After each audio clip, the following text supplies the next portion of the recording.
Hi friends, welcome back to my channel. నేను మీ నాగవేణి అండి.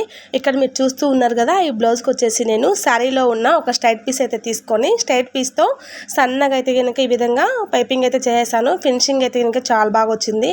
నేను ఎలా అయితే పైపింగ్ చేసేసానో ఈ వీడియో లాస్ట్ వరకు స్కిప్ చేయకుండా చూడండి, అప్పుడే మీకు ప్రతిదీ కూడా అర్థమైపోతుంది. ఈ వీడియో నచ్చిందంటే ఒక లైక్ చేయండి ఫ్రెండ్స్.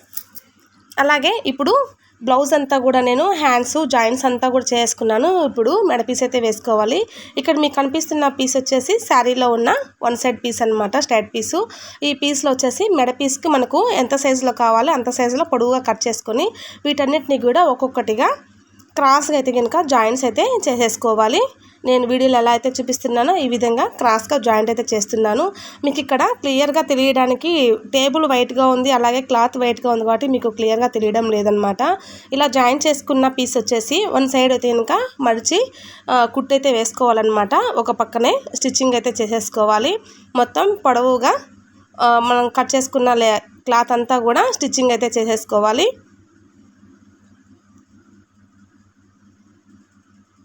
ఇలా స్టిచ్చింగ్ చేసుకున్న తర్వాత వీటిని వచ్చేసి పైపింగ్ ఎలా వేసుకోవాలో చూసేద్దాం.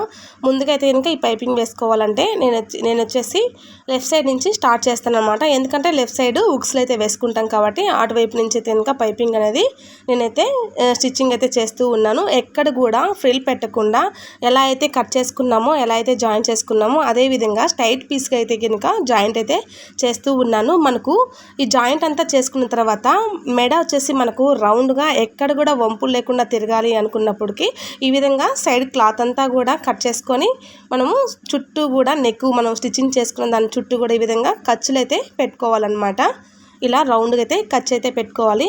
ఇలా ఖర్చు పెట్టుకున్న తర్వాత ఎగస్ట్రా మనకు పైపింగ్ మించి క్లాత్ ఏదైనా జాయింట్స్ ఉన్నాయంటే కనుక ఇవన్నీ ఎడ్జెస్ అంతా కూడా కటింగ్ అయితే చేసేసుకోవాలి.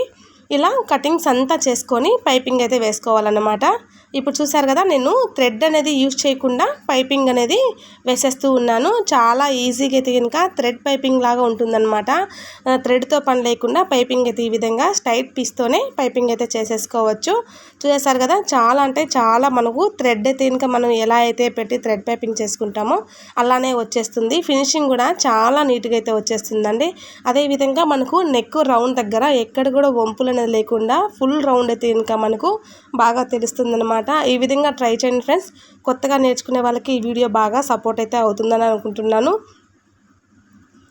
ఇప్పుడు ఇవి చివరిగా వచ్చిన తర్వాత రఫ్ చేసుకొని వీటిని వదిలేసుకోవాలన్నమాట. అంటే మిషన్ పై నుంచి పక్క తీసుకొని మిషన్ పైన నేను కాజాలు కూడా వేసేస్తూ ఉన్నాను. థ్రెడ్ కాజాలు కాదు, మిషన్ పైనే కాజాలు వేస్తున్నానండి. ఇలా కాజాలంతా వేసేసుకున్నాను.